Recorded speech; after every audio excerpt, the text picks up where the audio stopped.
اوه کارونه داسې دي چې د هغې په وجه په انسان باندې غریبي، فقیري، تنګدستي او محتاجي ډېره زر راځي. بکر موتی په نوم باندې یو کتاب دی، په هغې کې دا لیکلي دي چې کم انسان دغه اوه کارونه کوي، په دغې اوه کارونو کې مبتلا وي، نو د دغې کارونو په وجه باندې به په ده باندې غریبي، محتاجي، فقیري، تنګدستي، دغه رنګې نور مشکلات په ده باندې به ډېر زر راځي، غریبي به پرې ډېره زر راځي. او څوک چې د دغې اوه کارونو نه ځان بچ کوي، نو الله رب العزت به د ده محتاجي ختموي، بل چاته به یې نه محتاجوي. فقیري به، غریبي به د دې نه به الله خلاصوي، د دغې مشکلاتو نه به الله ساتي. نو هغه اوه کارونه کم دي چې د هغې په وجه په انسان باندې محتاجي او دغه رنګې فقیري، غریبي ډېره زر راځي. په هغې کې لومبنی دی زر زر مونځ کول.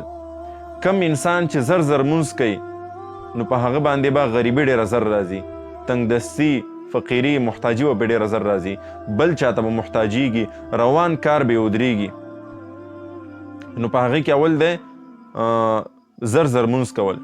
دویم نمبر دی په ولاړه باندې متیازې کول. په دې سره باندې په انسان باندې محتاجي، فقیري، غریبي ډېره زر زر راځي.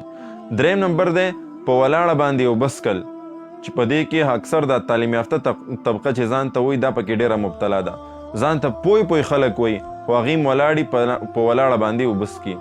نو لحاظه په ناسته باندې اوبه څښل دا سنت طریقه هم ده، احسنه طریقه هم ده او ښه طریقه ده. نو په ولاړه باندې اوبه څښئ، په ولاړه باندې چې څوک اوبه څښي، نو په دغې به خلکو باندې به غریبي، فقیري، تنګدستي دا ډېره زر راځي. نو لحاظه د دې نه هم ځان وساتئ.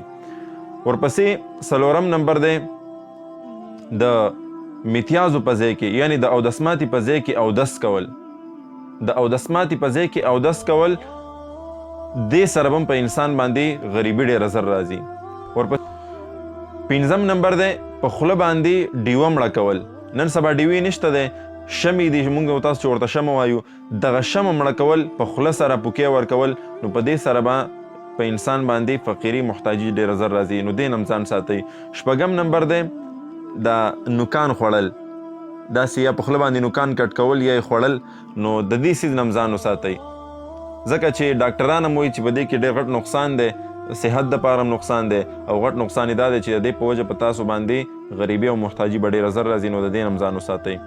ورپسې اووم نمبر چې کوم دی په نستوڼو باندې او یا په لمنه باندې خوله یا پوزه پاکول. د دې سره هم په انسان باندې غریبي، محتاجي ډېره زر راځي. دغه اووه کارونه دي. یو ځل یې ورته بیا وایم، لومبنی زر زر مونځ کول، ټونګې وهل، چې ګورئ الله اکبر بیا چې ورته ګورئ نو څلور رکعته به یې راته وکړي. نو لحاظه دې نه هم ځان وساتئ. دویم نمبر دی په ولاړه باندې متیازې کول، او دریم نمبر دی په ولاړه باندې اوبه څښل. څلورم نمبر دی د متیازو په ځای کې اودس کول. پنځم نمبر دی په خوله باندې ډیوه یا شمه مړه کول.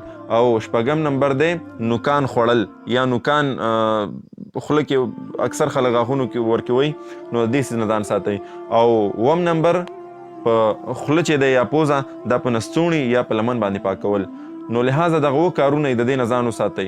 که دې نه هم چېرته ځان وساتلو، نو الله رب العزت به هم د مشکلاتو نه، د غریبۍ نه، محتاجۍ نه، فقیرۍ نه وساتي. او که چېرته په دغه کې مبتلا شوئ، نو بیا تاسو غریبۍ ته، مشکلات او محتاجۍ ته ځان تیار کړئ.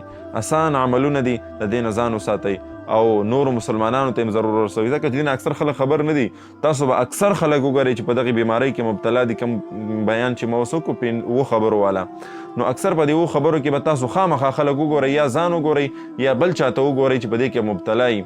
نو دا خبرې زمونږ هغې ته ورورسوئ چې دغه اووه خبرې، دغې اووه نقصاناتو نه ځان وساتي. الله رب العزت د عمل کولو توفیق راکړي، او د ثواب په نیت نور مسلمانانو ته ضرور رسوئ. السلام علیکم ورحمة الله وبرکاته.